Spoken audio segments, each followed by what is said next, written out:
नमस्कार, स्वागत है आपका हरीशचंद्र एकेडमी में। देखिए, हम जो आपके लिए सीरीज़ लेके आए हैं क्वेश्चंस की, वो बहुत ही इम्पोर्टेंट है और बहुत ही ज़्यादा एग्ज़ाम के पॉइंट ऑफ व्यू से देखें तो ऐसे क्वेश्चन हैं जो आपके क्वेश्चन आ सकते हैं या आए हुए हैं। ऐसे क्वेश्चन बहुत बार आए भी हैं और आपके अब जो एग्ज़ाम होगा आप लोगों का उसमें भी आ सकते हैं। तो इस आपकी जो एग्ज़ाम है, चाहे वो आपकी कोई सी भी ग्रेड की एग्ज़ाम हो, अभी रीड भी आया हुआ है, फर्स्ट ग्रेड भी आया हुआ है, एपीओ भी आया हुआ है, इसके अलावा कोई भी एग्ज़ाम होता है, चाहे वो बैंक का हो, चाहे आपका स्कूल का एग्ज़ाम हो, चाहे कोई कंपटीशन या चाहे कोई स्कॉलरशिप, सभी में ही एक जो अपना सिलेबस है, अपना जो सब्जेक्ट वर्ब एग्रीमेंट जो टॉपिक होता है अपना, वो सभी में ही आता है सब्जेक्ट वर्ब एग्रीमेंट का। और ये किस में अंदर आता है? टेंस में। चाहिए आपके ये टॉपिक दे रखा हो चाहे नहीं दे रखा हो, पर टेंस के अंतर्गत सब्जेक्ट वर्ब एग्रीमेंट एक टॉपिक होता है जो एग्जामिनर देता भी और कई बार नहीं भी देता। तो नहीं भी देता तो भी आपको कोई दिक्कत नहीं है, पर सब्जेक्ट वर्ब एग्रीमेंट के क्वेश्चन हमेशा पूछे जाते हैं। तो चलिए हम देखते हैं, आज एक टेस्ट लेके आए आप लोगों के लिए जिसमें सब्जेक्ट वर्ब एग्रीमेंट के सारे के सारे क्वेश्चन रहेंगे। इसके बाद में आपके लगातार सीरीज़ मिलेगी सब्जेक्ट वर्ब एग्रीमेंट और टेंस की। तो आप हमसे जुड़े रहें। हमारे यूट्यूब चैनल पे हमारा टेलीग्राम चैनल भी है और हमारा ऐप भी है हरीशचंद्र एकेडमी, और हमारा यूट्यूब चैनल भी सेम नाम से सब जगह है। आप कहीं पे भी हमें सर्च कर सकते हैं। इसके अलावा ऑनलाइन क्लासेस भी हैं, ऑफलाइन क्लासेस भी हैं। आप जैसा आपको अच्छा लगता है वैसा आप ज्वाइन करें। हाँ, पर मार्केट में ये थोड़ा सा ध्यान रखें कि सही करवाने वाले के पास आप ज्वाइन करें तो ज़्यादा बेटर रहेगा आपके लिए, क्योंकि सिलेक्शन हमें सबको चाहिए। सिलेक्शन के बिना कुछ भी नहीं है, इसलिए सिलेक्शन चाहिए तो आपको क्वेश्चन करने पड़ेंगे और क्वेश्चन और पढ़ना भी पड़ेगा, सब चीज़ करनी पड़ेंगी, क्योंकि सिलेक्शन में एक नंबर भी इधर और इधर आपका सिलेक्शन रुकवा सकता है। चलिए देखते हैं। The blind helpless we should help them. देखिए, ब्लाइंड आ रहा है यहाँ पे, है ना, ब्लाइंड, और ब्लाइंड से पहले आर्ट लग रहा है एडजेक्टिव, जो आर्टिकल लग रहा है अपना द। जब भी किसी भी एडजेक्टिव से पहले आप लोगों के द लग जाए तो इसका मतलब क्या होता है? ये सभी कम्युनिटी को रिप्रेजेंट करता है। और यहाँ पे सिंगुलर कभी नहीं आएगा, याद रखें, सिंगुलर कभी भी नहीं करेंगे आप, ठीक है। तो यहाँ पे सिंगुलर नहीं करेंगे तो इज, वॉज, एम आई के साथ आता है तो काट देंगे, तो हमारा क्या आ जाएगा इसका आंसर? बी, ठीक है। ब्लाइंड आर, जैसे द रिच आर, ऐसे भी आ सकता है द रिच आर, ठीक है। द पुअर आर, तो द जब भी लग जाता है तो ये एक्सेप्शन है कि वैसे तो एडजेक्टिव एज ए सब्जेक्ट काम नहीं करता है, बट एडजेक्टिव जब द के साथ में आ जाए तो आप याद रखें कि ये सब्जेक्ट बन सकता है, नाउन को ही रिप्रेजेंट करते हैं, इसलिए द ब्लाइंड के साथ में आर आ जाएगा। फर्स्ट क्वेश्चन आई होप समझ में आ गया होगा।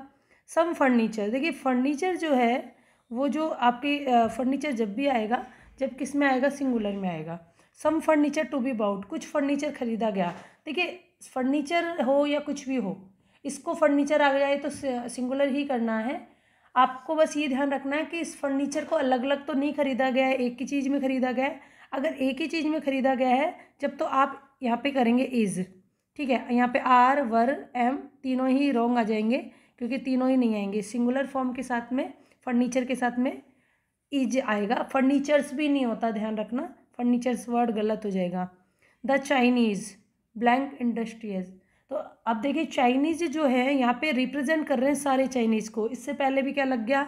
द लग गया, तो इसका मतलब सारे को रिप्रेजेंट कर रहे हैं। तो आप लोगों के सिंगुलर नहीं आएगा यहाँ पे भी, इज, वॉज, एम, यहाँ पे आ जाएगा आर, ठीक है। आया समझ में? The Chinese are industries. What I need blank am mobile, जो मुझे चाहिए वह है एक मोबाइल। तो एक मोबाइल है, बहुत सारे मोबाइल नहीं है, इसलिए इन तीनों को हम कट कर देंगे। हम यहाँ पे क्या कर देंगे? Is, okay.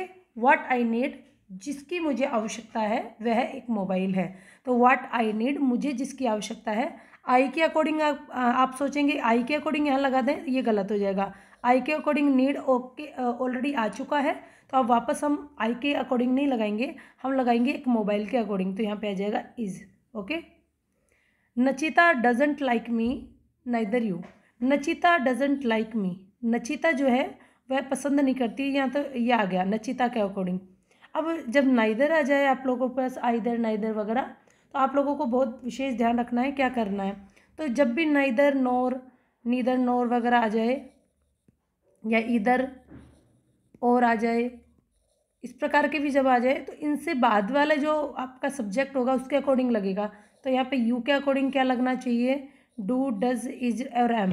तो देखिए यहाँ पे क्या लगेगा आप लोगों के, डज सिंगुलर में आता है, इज भी सिंगुलर में आता है, एम भी सिंगुलर में आता है, तो डू आपके आ जाएगा। यहाँ पे आप लोगों को कर देंगे डू। ओके, चलिए ये हमारी कोचिंग है, आप लोग यहाँ पे कांटेक्ट कर सकते हैं, कांटेक्ट नंबर ये दिए हुए हैं आप लोगों को। The greens blank not fresh, ठीक है। द ग्रीन्स, अब देखिए ग्रीन्स का मतलब यहाँ वेजिटेबल्स हो गया, तो यहाँ पे ग्रीन्स का मतलब द ग्रीन्स आ रहा है, वही आपका जो अभी लगाया था नियम, वही नियम लगाएंगे। The greens are not fresh, यहाँ पे सिंगुलर हम लोग यूज नहीं करेंगे, यहाँ पे प्लर फॉर्म ही यूज करेंगे। Arms and the man blank a nice book, जब भी बुक की बात आ जाए, बुक ये इसका नाम है, टाइटल है, इसके अकॉर्डिंग करेंगे तो हमारे पास प्लर फॉर्म होना चाहिए, बट ये एक बुक का नाम है और बुक के नेम में हमेशा क्या आएगा, सिंगुलर फॉर्म आएगा। तो सिंगुलर फॉर्म में देखिए यहाँ पे कौन कौन सा है, आर, एम, वर, ये तीनों नहीं होंगे, आप लोगों को हो जाएगा इज। देखिए सब्जेक्ट वर्ब एग्रीमेंट बहुत हार्ड भी हैं और इजी भी हैं। इजी जब हैं जब आप लोगों को पूरे रूल्स पता होंगे, क्योंकि इसमें दो में ही ऑप्शन में अटकेंगे आप ज़्यादा, और दो ऑप्शन में से एक ऑप्शन आपका सही हो जाएगा अगर आपको बिल्कुल बेसिक इसका पता होगा कि किस में क्या आना चाहिए। Raghav is intelligent as his sister, ठीक है। तो क्वेश्चन है आपका, राघव इज़ इंटेलिजेंट जैसा कि उसकी सिस्टर है, तो एज आ गया, एज के बाद में हिज सिस्टर सिंगुलर है, सिंगुलर के अकॉर्डिंग यहाँ पे देखिए वॉज, वर, इज और आर आ रहा है, तो यहाँ पे वॉज भी है और इज भी है सिंगुलर, वर और आर को तो काट देंगे। अब आप लोगों को क्या करना है इसमें से, जब देखिए यहाँ पे इज है यानी क्या है, प्रेजेंट टेंस है, जब प्रेजेंट टेंस होता है तो प्रेजेंट का ही हम करेंगे, इज आ जाएगा, वॉज हम क्रॉस कर देंगे, ठीक है। 2000 रुपीज़ ब्लैंक डिस्ट्रीब्यूशन, तो डिस्ट्रीब्यूटेड कर दिया, तो जितने भी रुपए हैं अगर उनको एक सम में करते हैं, एक साथ करते हैं तब तो सिंगुलर आता है, पर डिस्ट्रीब्यूट कर दिया इसको तो डिस्ट्रीब्यूशन में हमेशा प्लर फॉर्म आएगी। तो देखिए वॉज, अब यहाँ पे देखिए डू डिस्ट्रीब्यूशन कभी नहीं होता, वर्ड डिस्ट्रीब्यूशन होगा, क्योंकि डू और डज जो है आप लोगों के या तो मेन वर्ब के रूप में आते हैं या हेल्पिंग वर्ब के साथ में नेगेटिव या इंटरोगेटिव के साथ में आएंगे, तो डू और डज भी आप लोगों का नहीं आएगा। कई आप इस क्वेश्चन को देख के सोचेंगे कि यहाँ पे जो है अगर हम डू कर दे तो क्या दिक्कत है, डू करेंगे तो दिक्कत ही दिक्कत है, डू एक अपने आप में फॉर्म हो जाएगी और फॉर्म ऑलरेडी यहाँ पे दे रखी है वर्ब की, ठीक है। तो हम लोग कर देंगे व डिस्ट्रीब्यूटेड, ओके। तो बी ऑप्शन इसमें करेक्ट हो जाएगा। Number 10, there a man and a woman there, वहाँ पर एक महिला और एक पुरुष हैं। तो यहाँ पे देखिए देयर से हमें कोई मतलब नहीं है, ये इंट्रोडक्टरी सब्जेक्ट होता है, ठीक है। इंट्रोडक्टरी हमारा सब्जेक्ट होता है, इंट्रोडक्टरी सब्जेक्ट के अकॉर्डिंग हम कुछ नहीं करेंगे, देयर के अकॉर्डिंग कुछ नहीं करना, हमें बाद वाले से मतलब है। तो a woman and a man, तो दो लोग हो गए, तो दो लोगों के अकॉर्डिंग हमें क्या करना चाहिए, यहाँ पे प्लेटफॉर्म कर देंगे। तो ये यहाँ पे क्या आ जाएगा, आर, इज एम वॉज गलत हो जाएगा, आर आ जाएगा, okay. The Ganga is a Holi river, देखिए गंगा जो है हमारी पवित्र नदी है, एक ही है, तो हम लोग यहाँ पे इच कर देंगे। अब आप यहाँ पे कंफ्यूज मत हो जाना, एस लग रहा है तो गंगा, गंगेज बोलते हैं इसको, तो गंगा गंगा ही है, तो आप लोग इसको एक ही माने, यहाँ पे ए है तो इसको इज ही मानना है, ठीक है। तो ये आपके ऑप्शन गलत हो जाएंगे। 40 kilos too heavy for me to carry, okay. यहाँ पे देखिए 40 किलोज मेरे लिए बहुत ज़्यादा हैवी है ले जाने के लिए। तो देखिए इस प्रकार के क्वेश्चन में एक सम आ रहा है, एक जोड़ आ रहा है 40 किलो का, यानी मान लीजिए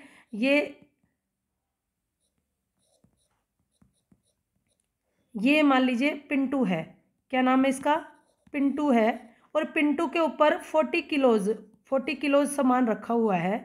तो 40 किलोज जो सामान रखा है आपके ऊपर, तो ये क्या है, एक ही इसको हम यूनिट गिनेंगे, इस यूनिट को गिनने की वजह से हमारे पास क्या आ जाएगा, सिंगुलर फॉर्म आएगी। सिंगुलर फॉर्म में देखिए यहाँ पे क्या है, यहाँ पे केवल इज है, तो इसके अकॉर्डिंग भी आप कर सकते हैं। तो ये पिंटो के ऊपर जो सामान रखेगा वो एक ही सम रहेगा, ओके।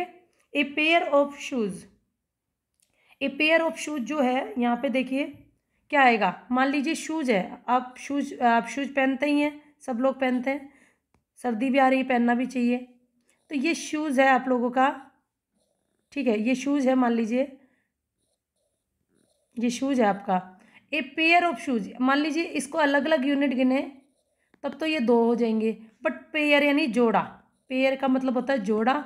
एक जोड़े के रूप में अगर हम इसको मानेंगे तो ये सिंगुलर यूनिट कहलाएगी, तब हमारे पास क्या आ जाएगा, सिंगुलर ही फॉर्म आएगी। तो यहाँ पे देखिए और कोई फॉर्म आ नहीं सकता, तो इज कर देंगे, क्लियर, इन दिस रूम। तो ये पेयर के, अगर ये अलग अलग आता, शूज ही आ जाता, तब तो हमको सोचना पड़ता है। यहाँ पे पेयर है इसलिए हमको सोचना पड़ नहीं रहा। नेक्स्ट क्वेश्चन बहुत इंपॉर्टेंट है, क्वेश्चन एग्जाम में आ सकता है आप लोगों के, कैसे इंपॉर्टेंट है तो देखिए। द फॉलोइंग जो दे रखा है, फॉलोइंग है the list of the books. देखिए फॉलोइंग के बाद में रूल है कि इसके बाद में जो चीज़ आती है उसके अकॉर्डिंग ही सेंटेंस में आपका वर्ब और लगता है। बट यहाँ पे क्या है, इसके अकॉर्डिंग क्या होता है, आपको यहाँ पे दिक्कत आएगी, लिस्ट के अकॉर्डिंग लगाएं, बुक्स के अकॉर्डिंग लगाएं, इस पूरे के अकॉर्डिंग लगाएं। तो देखिए आपको द फॉलोइंग आ रहा है, इस फॉलोइंग से तो कोई मतलब नहीं होता, इसके बाद वाला जो हमारा आता है सब्जेक्ट उसके अकॉर्डिंग है। तो यहाँ पे देखिए जब भी आपके ऑफ का नियम होता है, ऑफ क्या कहता है कि ये रिलेशन बताने का काम करता है। ऑफ से जो पहले वाला होता है उसके अकॉर्डिंग हमें हमेशा वर्ब लगानी है। तो इस क्वेश्चन में ज़्यादातर लोग कंफ्यूज हो जाते हैं कि क्या करना है क्या नहीं करना। बुक्स के अकॉर्डिंग तो बुक्स के अकॉर्डिंग लगा देते हैं, जबकि बुक्स के अकॉर्डिंग नहीं आएगा, द लिस्ट के अकॉर्डिंग यहाँ पे आएगा। तो लिस्ट के अकॉर्डिंग यहाँ पे क्या आ जाएगा, is. Okay, the list of the books, वैसे बुक्स के अकॉर्डिंग तो यहाँ पे आर आना चाहिए था। ओके, तो यहाँ पे क्या कर देंगे हम, इज। ओके, क्लियर है ये चीज़ें।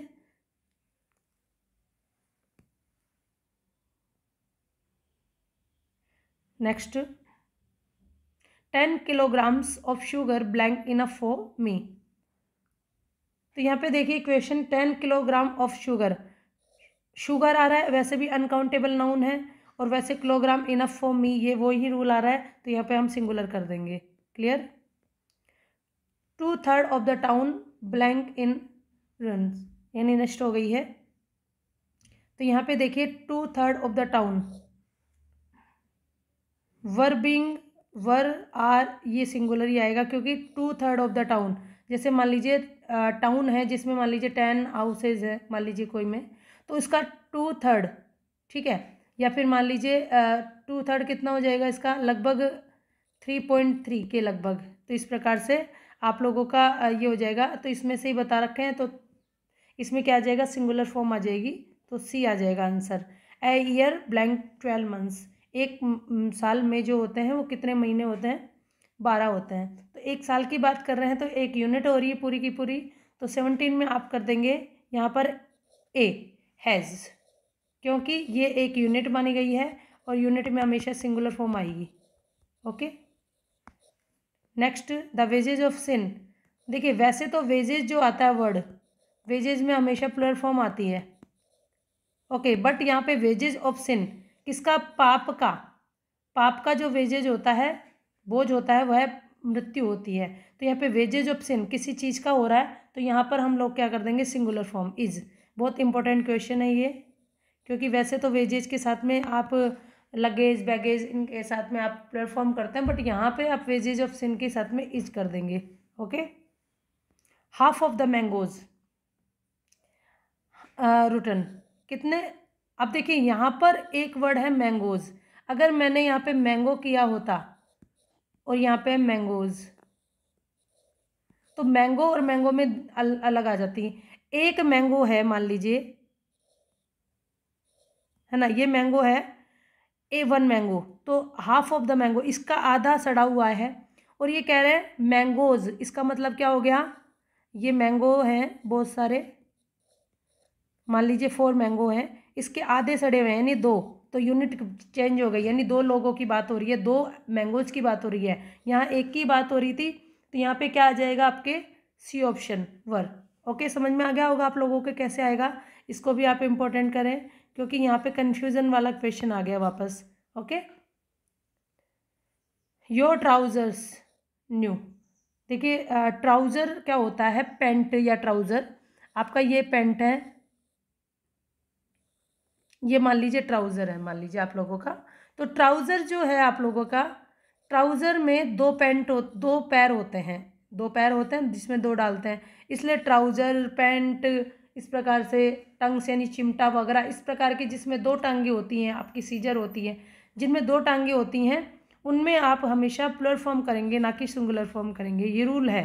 ठीक है, तो आप लोग इसमें क्या कर देंगे, ऑप्शन बी आर, क्योंकि तीनों ऑप्शन गलत है।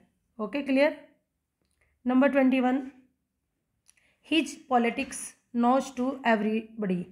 पॉलिटिक्स आ जाए यानी सब्जेक्ट आ जाए कोई भी, या फिर कोई लिटरेचर का कुछ भी आ जाए, तो पॉलिटिक्स एक सब्जेक्ट है, सब्जेक्ट के रूप में अगर आती है तो सिंगुलर फॉर्म होगी। बट हिज पॉलिटिक्स का मतलब हो गया उसकी राजनीतिक ज्ञान यानी राजनीति का अनुभव, तो हिज पॉलिटिक्स ये अलग हो जाएगा, तो इसमें क्या आ जाएगा, प्लूरल फॉर्म आ जाएगा, तो सिंगुलर नहीं आएगा आप लोगों के। तो यहाँ पे क्या कर देंगे हम, B are. Okay, clear. Am was is ये तीनों गलत कर देंगे हम, यहाँ पे कर देंगे are. The variety of item at the dinner relish by all. देखिए, जब भी आपके पास में वैरायटी ऑफ आइटम्स से पहले द आ जाए, आप लोगों के कभी भी आ जाए, तो आपको ध्यान रखना है ए वैरायटी आ रहा है या द वैरायटी आ रहा है। ठीक है, तो आप जब भी आपके पास में इस प्रकार के क्वेश्चन आ जाए तो आपको बहुत ध्यान से करना है इस प्रकार के क्वेश्चन, क्योंकि इसमें बस ओनली थोड़ा सा अंतर है द और ए का। ठीक है, द और ए जब आता है तो अब आपको क्या करना है, एक तो होता है ए वैरायटी और एक होता है द वैरायटी। तो जब भी आपके पास में द वैरायटी आ जाए या कुछ भी आ जाए, ओके, तो आप लोगों को इसमें देखिए क्या करना है, बताएं क्या करेंगे आप लोग, इसमें सिंगुलर करेंगे कि प्लूरल फॉर्म कर देंगे, द वैरायटी। तो देखिए यहाँ पे ऑफ आ रहा है और ऑफ के बाद में आपके आ रहा है आइटम्स, तो ये रूल है कि ए यहाँ पे ए वैरायटी आता और इसके बाद में आइटम्स आ रहा है, और यहाँ पे द वैराइटीज ऑफ आइटम्स आ रहा है, तो इसका मतलब ये किस में चला जाएगा, सिंगुलर में। तो ध्यान रखना आप लोग कि कभी भी यहाँ से द से स्टार्ट हो रहा है या ए से स्टार्ट हो रहा है, ए से स्टार्ट होगा तो हम लोग प्लूरल फॉर्म कर देंगे, और द से स्टार्ट हो रहा है तो सिंगुलर फॉर्म कर देंगे। क्लियर। तो यहाँ पे सिंगुलर फॉर्म देखेंगे हम, at the dinner relish by all, तो यहाँ पे इज भी है और वॉज भी है। ठीक है, तो इस प्रकार का जब आपके आ जाए तो आप लोगों को क्या करना पड़ेगा, इसमें यहाँ पे सिंगुलर फॉर्म आप करेंगे इज, क्योंकि अभी प्रेजेंट में ही बात हो रही है, the variety of item at the dinner is relish by all. ठीक है, तो इज यहाँ पे कर देंगे। 23, this is the only one of his novels that worth reading.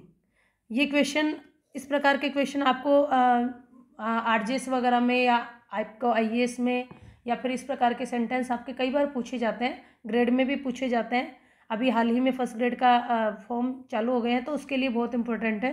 तो देखिए, द ओनली, जब भी आपके पास में द आ जाए और ओनली आ जाए, इसका मतलब केवल एकमात्र। ठीक है, ओनली का मतलब होता है एकमात्र। अब देखिए यहाँ पे one of his novels, novels तो बहुत ज़्यादा है, बट इसकी बात कर रहा है कि ओनली एक ही की बात कर रहा है, ओनली डैट वर्थ रीडिंग। बहुत सारे नॉवेल्स हैं, मान लीजिए नॉवेल्स हैं आपके, बहुत सारे बुक्स दे रखी हैं, इनमें से केवल एक की बात कर रहा है, तो सिंगुलर फॉर्म में चला जाएगा। तो आपके बाद देखिए ऑप्शन यहाँ पे सी कर देंगे, इज। Okay, clear. ये सब आपके गलत हो जाएंगे।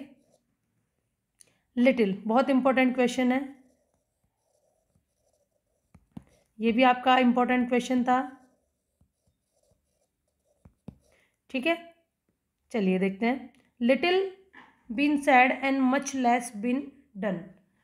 अब आपके देखिए, सबसे पहले आपको देखना है लिटिल के साथ में क्या लगता है। लिटिल जो है एक अनकाउंटेबल नाउन के साथ आता है।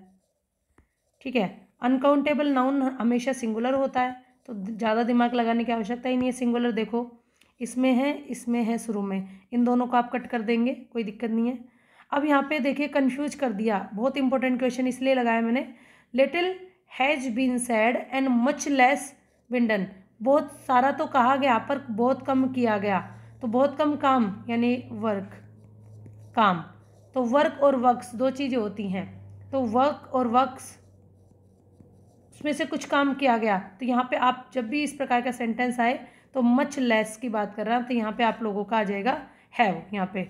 ओके, तो आप बी ऑप्शन इसका सही करेंगे, ऑप्शन का वापस कट कर देंगे। ठीक है, नेक्स्ट क्वेश्चन है आप लोगों का, no sooner blank he go to the office. बहुत इंपॉर्टेंट क्वेश्चन है ये भी।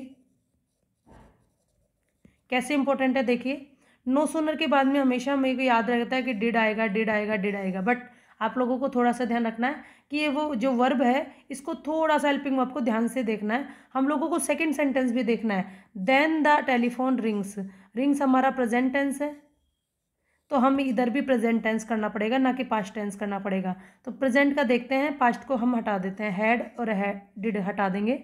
नो सुनर ही के अकॉर्डिंग यहाँ पे क्या आ जाएगा, डज, डू नहीं आएगा तो डज आ जाएगा। ही बिहेव्स, इंपॉर्टेंट क्वेश्चन है। एज इफ का मतलब होता है जैसे कि, ही माई बॉस, वह मेरा बॉस हो। तो इस प्रकार के जो सेंटेंस होता है वो सपोजिशन वाले सेंटेंस कहलाते हैं, ठीक है, जिसमें किसी प्रकार का आप कल्पना करते रहते हैं कि वह ऐसे बिहेव कर रहा है कि जैसे तो वह मेरा बॉस हो। तो यहाँ पे क्या आ जाएगा, as if he were my boss. Okay, he was नहीं आएगा, वर आएगा क्योंकि सपोजिशन में वर ही आता है। He often me to dinner, यहाँ पे देखिए क्वेश्चन आप लोगों का, ही ऑफन, ऑफन जो है अक्सर, वह मुझे डिनर पे बुलाता है। तो यहाँ पे प्रेजेंट टेंस में आएगा। ही के अकॉर्डिंग यहाँ पे इनवाइट नहीं आएगा, इनवाइट्स आ जाएगा। इज इनवाइट गलत हो जाएगा, इनवाइटेड गलत हो जाएगा। 28 the police blank the robbers by the next year. अब देखिए आप लोगों को यहाँ पे एक चीज़ ध्यान रखना है, बाय नेक्स्ट ईयर, बाय जब भी आ जाए आप लोगों को यहाँ पे फ्यूचर टेंस का ही यूज करना है। तो देखिए यहाँ पे सब में फ्यूचर है, चलो ये भी कंफ्यूज है। अब पुलिस जो है, जब भी पुलिस आ जाए और पुलिस के पहले है द, तो वही आज आपके प्लुरल फॉर्म आ जाएगा, सिंगुलर फॉर्म नहीं करेंगे। तो देखिए शैल और शैल वाले तो हम हटा देंगे, विल वाला देखेंगे, विल वाले में क्या होगा। तो देखिए द पुलिस, अब यहाँ पे कोई टाइम वैसा नहीं दे रखा, नेक्स्ट ईयर, नेक्स्ट ईयर तो इसका सिंबल भी है फ्यूचर का, तो विल हैव कॉट ये नहीं आएगा। तो यहाँ पे आ जाएगा will catch the robbers by next year, अगले साल तक वह उसको पकड़ ले, यानी रॉबर्ट्स को पकड़ लेंगी। तो विल कैच आ जाएगा, कैच फर्स्ट फॉर्म में, विल हैव कॉट का गलत कर देंगे। 29 number, he blank doing his work till the end of this month. Okay, तो ये आपके क्वेश्चन है, डूइंग आ रहा है तो इसका मतलब आपके इज भी ठीक है, आर भी ठीक है, ये भी सही है, ये भी सही है, बट ही के साथ में शैल आता नहीं है तो इसको काट देंगे आप। अब देखिए यहाँ पे क्या आएगा, he blank doing this work till the end of this month, इस महीने के अंत तक वह इस कार्य को कर लेगी, यानी कर रही होंगी, है ना। इस प्रकार से इस साल के अंत तक वह इस काम को कर रही होंगी। तो कर रही होंगी तो इसका मतलब आपका पास्ट टेंस, आपका फ्यूचर टेंस में चला जाएगा। और फ्यूचर टेंस में क्या आता है, विल और शैल, और विल और शैल में से आप क्या कर देंगे, विल, ही के साथ में विल आ जाएगा। ओके, ही के साथ में विल आता है, और वैसे भी ही के साथ में इज आएगा, बट यहाँ पे आपको लास्ट वाला इधर वाला सेंटेंस भी देखना है, इस साल के अंत तक। By the end of this year she in the office for 40 years. By the end of this year, ये वाला जो सिंबल है बाई वाला जो सिंबल होता है वो हमेशा फ्यूचर टेंस में होगा। अब फ्यूचर टेंस को ही आप रिप्रेजेंट करेंगे, हैव और हैज वाला काट देंगे। विल बी वर्किंग, अब यहाँ पे टाइम भी दे रखा है 4, तो इसका मतलब कि क्या हो जाएगा, फ्यूचर परफेक्ट कॉन्टिन्यूस, ये लीजिए। तो यहाँ पे देखिए कौन सा है, विल बी, ये तो आपका कंटिन्यूस टेंस में चला जाएगा। ओके, कंटिन्यूस टेंस में चला जाएगा आपके।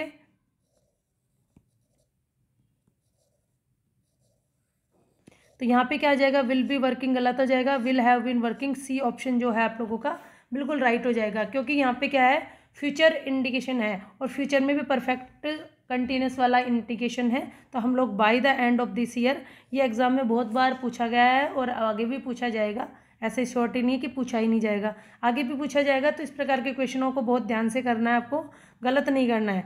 आपको अगर तो बेसिक पता होंगे, बेसिक रूल पता होंगे, तो आप कभी भी इंग्लिश वाले जो सेंटेंस हैं उनको गलत करने के बहुत कम चांस हो जाएंगे।